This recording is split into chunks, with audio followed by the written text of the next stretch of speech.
જો તો ખરા સખીજનો, શું વાત કરી છે 51મી સાખીમાં.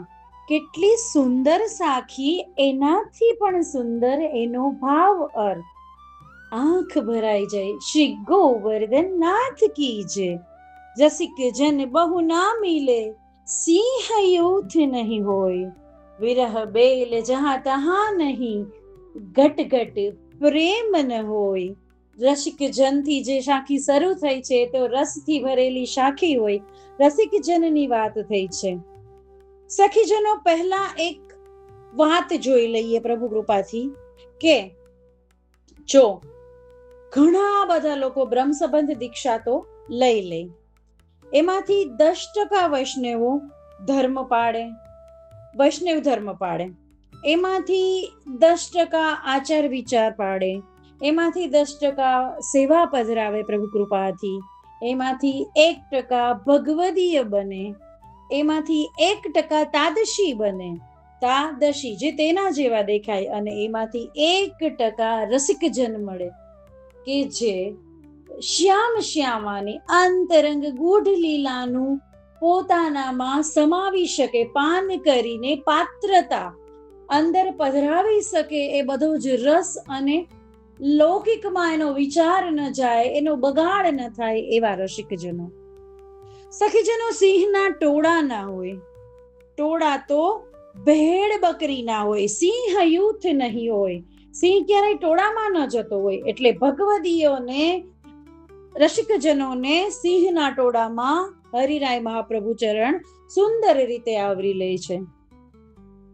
એક સુંદર વાત છે કે કૃષ્ણ ભક્તિમાં આવો ને ત્યારે હંમેશા એક વાત વિચારીને, એનું નામ વિચારીને આવવાનું. કૃષ્ણનું એક નામ છે ચોરાગ્રગણ્યમ પુરુષમ નમામી. જે ચોરોનો સરદાર છે, જે ચોરોનો આગ્રગણ્ય છે, એવા પૂર્ણ પુરુષને હું નમન કરું છું. કહેવાનો તાત્પર્ય, લૂંટી લેવા વાળો છે, લૂંટી લેશે. જે છે એ બધું સનેહી સનેહી, ધીમે ધીમે લૌકિક સંબંધો, ઘર બાર, જાયદાદ, મિલકત, બધામાંથી રસ, મૂડી, ધન, બધું જ લૂંટી લેવા વાળો છે, કાંઈ દેવા વાળો નથી. પછી દેશે શું? તો કે પોતાની ભક્તિ, પોતાનું ચરણ કમલ શ્રી વલ્લભની કૃપાથી દેશે. તો હવે જ્યારે આવો સમય આવે સનેહી સનેહી લૂંટવાનો, ત્યારે ભેડ બકરી વાળા છે એનો આશ્રય ડગમગી જાય. એ પોતાનો આશ્રય છોડી દે કે આટલી આટલી સેવા કરું, આટલું આટલું સ્મરણ કરું, તોય કૃપા થતી નથી, દુઃખ પડે છે. આના કરતા તો પેલા દેવ સારા, આટલું સાધન કરીએ, આટલી માનતા કરીએ તો તરત પૂર્ણ કરે. પરંતુ પુષ્ટિ માર્ગમાં લોકંકિમ ચ ગતિમ, વલ્લભે કહ્યું છે કે અહીંયા લૌકિક મનોરથને કોઈ સ્થાન જ નથી. લૌકિકમાં ગતિ તમારી થવા જ નહીં દે, અને લૌકિકમાં ગતિ નહીં થાય તો જ તમારું રોમ રોમ અલૌકિકતાથી ભરાશે, પ્રભુ પ્રેમની આશક્તિથી ભરાશે, એ તાપથી વિરહથી ભરાશે ને સખીજનો. અહીંયા તો કૃષ્ણ જ ફલ, કૃષ્ણ જ સાધન, કૃષ્ણ જ આશ્રય, કૃષ્ણ જ તાકાત, કૃષ્ણ જ દ્રઢતા, કૃષ્ણ જ જીવન, કૃષ્ણ જ તાપ, અને કૃષ્ણ જ મિલન છે. સખીજનો, વૈષ્ણવ હોવું અને અભિનય કરવો ને એમાં બહુ ફરક છે. અભિનય તો કેમ બેસવું, કેમ બોલાય, કેવું રૂપ કરવું, એમાંથી શીખાઈ જાય.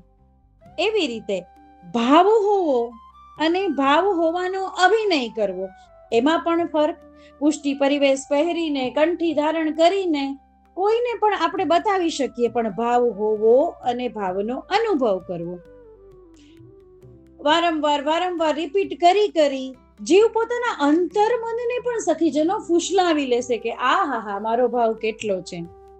પરંતુ જ્યાં કૃષ્ણ પ્રેમ હશે ને, એ ભાવ બતાવવો નહીં પડે. વર્તનમાંથી, આંખોમાંથી, આંસુમાંથી, જેસ્ચરમાંથી, રોમાવલીઓમાંથી કૃષ્ણ પ્રેમ તાપ, કૃષ્ણ પ્રેમ રસ છલકી આવશે. કોઈને પ્રભાવિત કરવા નહીં પડે. વાણીમાંથી જાણે અમૃત વહેતું હોય, આંખોમાંથી જાણે અમૃત વહેતું હોય, યમુનાજીની કૃપા વરસતી હોય, વલ્લભની કૃપા વરસતી હોય, ખબર પડી જાય વાણીમાંથી, શબ્દોમાંથી, આંખોમાંથી આંસુ દડ દડ દડ કરતા આવે તો ખબર પડી જાય કે અંદર શ્યામા શ્યામની લીલા તો અંતઃકરણમાં ચાલી રહી છે. લોકોને છેતરી શકાય, ખુદને મનને છેતરી શકાય, પણ શ્રી વલ્લભને, રાધે રાની સરકારને, સાક્ષાત પૂર્ણ પુરુષોત્તમને કેવી રીતે છેતરી શકાશે?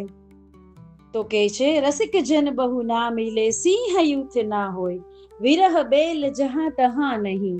વિરહની આ લતા છે એ જહાં તહાં નહીં, ગમે ત્યાં ન ઉગી જાય. અને ઘટઘટ પ્રેમ ન હોય સખીજનો, દરેક હૃદય સાથે પ્રેમ ન થાય. પ્રેમની વાતો કરવી તો બહુ સરળ છે, તારા પ્રેમમાં આટલો બધો ત્યાગ કરું, આ કરું, તે કરું, બહુ સરળ છે. પણ વિયોગ, વિરહ એને થાય જે ગોપી છે, જે નિત્ય લીલામાંથી છૂટો પડેલો જીવ છે, જેને કૃષ્ણને પામ્યો છે અને બિછડ્યા છે, એ તાપ સમજી શકે અને એની પાસે જ તાપની વાત થાય. સખીજનો જેને ગોળ ખાધો જ નથી એને શું ખબર કે ગોળનો સ્વાદ શું છે? રસિક જન કોને કહેવાય? તો કે જે પ્રભુને ચાહે, પ્રભુથી કાંઈ ન ચાહે, જેના માથે પ્રભુનો સદા હાથ હોય ને. અગર એ રસિક જનનો હાથ જો આપણા માથે પડી જાય ને તો બેડો પાર થઈ જાય.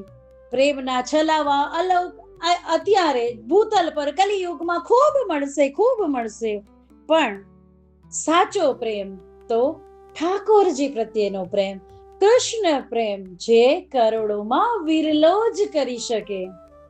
એવી રીતે રસિક જન બહુ ના મિલે, સિંહ યુથ ના હો,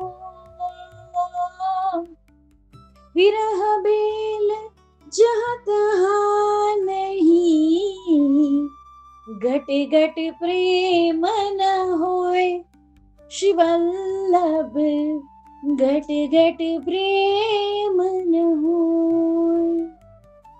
શ્રી ગોવર્ધન નાથ કી જય.